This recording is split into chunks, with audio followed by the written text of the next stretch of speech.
I have no concerns about the impact. I made a commitment when I ran this time. I wasn't going to run again, and I mean that sincerely.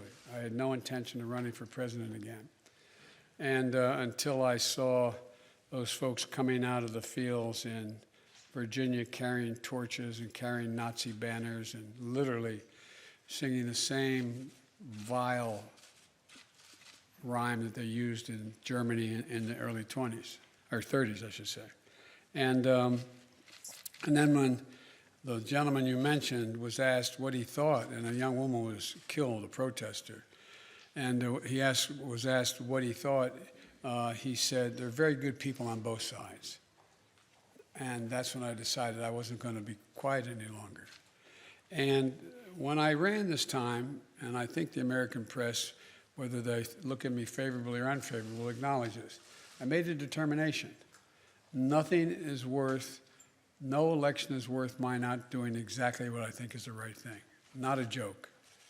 I'm too long in the tooth to fool with this any longer.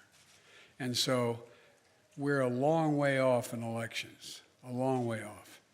My focus, if any election, is on making sure that we retain the House and the United States Senate so that I have the room to continue to do the things that I've been able to do in terms of grow the economy and deal in a rational way with American foreign policy and lead the world, be the leader of the free world.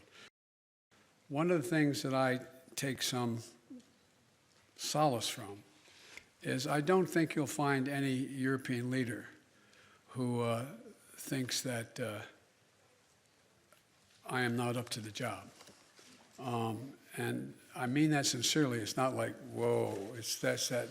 The point is that when the first G7 meeting I attended, like the one I did today, was in Great Britain. And I sat down and I said, America's back. And one of my counterparts, colleagues, as head of state, said, for how long? For how long? And so I don't blame, I don't criticize anybody for asking that question.